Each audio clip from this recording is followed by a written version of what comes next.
Taylor is joining me on a Monday when we had amazing soccer, amazing NBA. It was actually an incredible sports weekend. Unbelievable. It is a marvelous Monday. You're right about that. Let's just start rhyming all our days. So let me start with the obvious thing. Kawhi Leonard chose the Clippers along with Paul George. Well. Player movement didn't kill the NBA now, did it, all you fearmongers?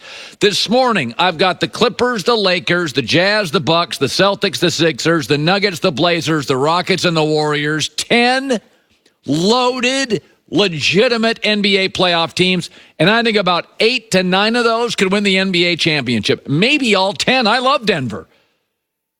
All the fearmongers, killing the NBA, super teams, all go.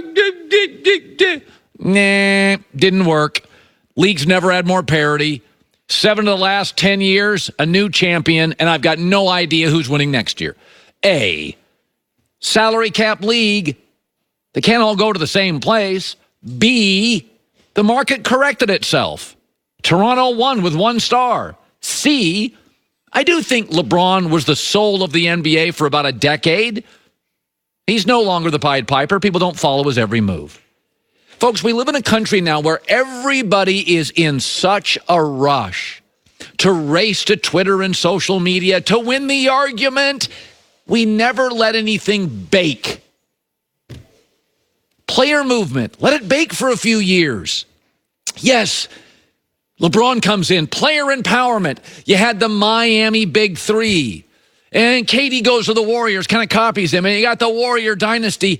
But then players started looking around going, well, Miami was lucky to win a second title in 4 years, probably outside of Ray Allen's shot, should have won 1. And the KD thing, it ended quickly. And everybody was ripping KD and ripping LeBron. And it baked a little bit. And then Toronto with 1 star won, and everybody's like, yeah, you just team up with one other good guy, and you don't need to really go with the super team. You can just team up with 1 star and then a bunch of good players, and Toronto corrected the market, and it was allowed to bake a little. This is what we do now. Colin Kaepernick signs with Nike. Let's run to Twitter, get my phone. The Nike stock is going down, the company's dead, and nobody likes it. And 4 days later, the Nike stock is up. Let stuff bake. Politics, sports, business, everybody rushes to their phone. They got to win the argument, and everything comes out a hot opinion and like a microwave. The first time you touch the tea, the coffee, whatever you put in the microwave, it's a little hot. Ooh, let it cool down a little bit. Folks, look at sports in America today. You want to know who has a competitive balance problem? You want to know who's got a dynasty problem? It's not stars and big cities. It's college football. Hey, Joy, guess who'll play for the national title again this year? What it might be, maybe, is it Clemson and Alabama? Didn't they play last year? The year before. Rural America. It's just like American wealth today. We're all scared that New York and L.A. and Silicon Valley has all the money. The leading economy in America this morning, the fastest growing economy in America today is Salt Lake City. A lot of people making money in small towns too. Listen, look around the NBA. Let it bake a little bit. There's no competitive balance issue. We had player mobility and guys lined up. The Big Three in Boston won once. Miami won twice. Thanks to Ray Allen, should have won once. 2 years into the Warriors situation, it was already restless. That's blown up. And this morning, I got players everywhere. I got 2 good players, 3 good players in Utah and Denver and Portland. By the way, Portland's got 3 centers. They'll probably make a huge deal at the trading deadline to get better. Golden State may trade D'Angelo Russell, get another good play that fits better. We got all sorts of movement. This league has always been controlled, for the record, by trades.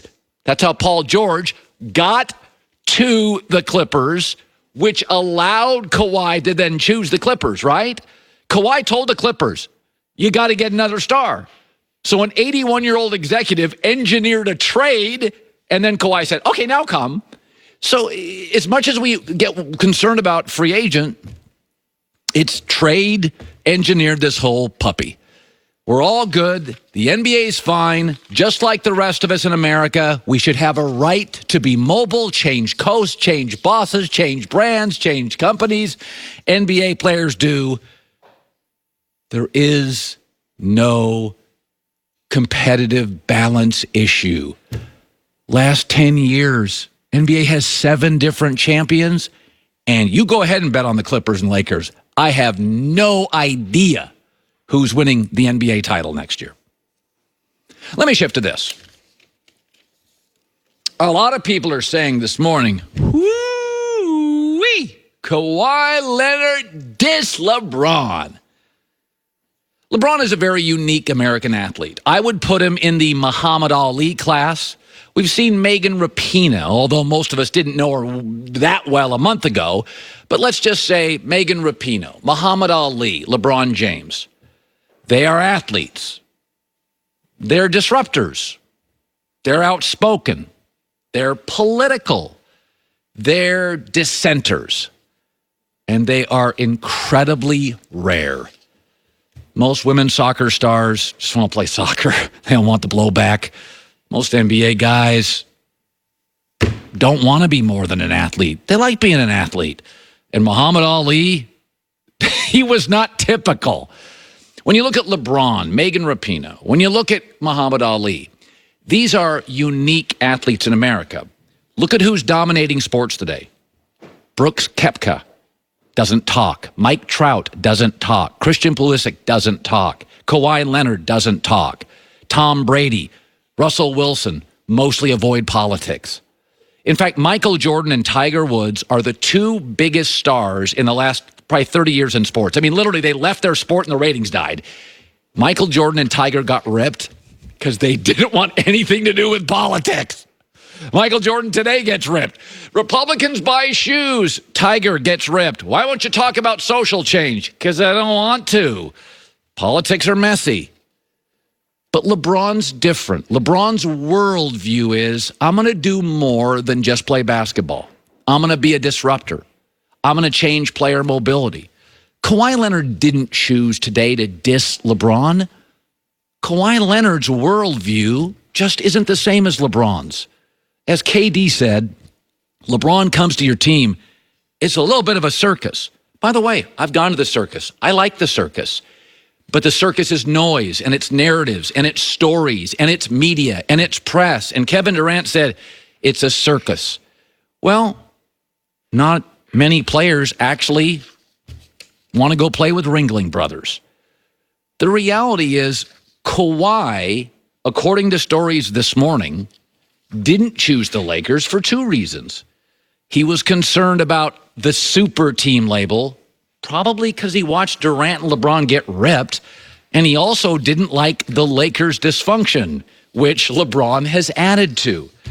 When you add superstar, disruptor, political, dissenter, Muhammad Ali, Megan Rapinoe, and LeBron are very comfortable in that space. LeBron's brand is more than an athlete. But in my lifetime, most great superstars would rather just be a great athlete, and that's okay too. LeBron's worldview is the stuff we'll write about, but it's rare, and it always has been. All right, Colin right, Colin wrong in 50 minutes. You knew today. I know what you were thinking, because I know what I was thinking. Another star bails on Westbrook. So I will at least acknowledge that coming up. Happy Monday. Marvelous Monday. Terrific Tuesday scheduled for tomorrow.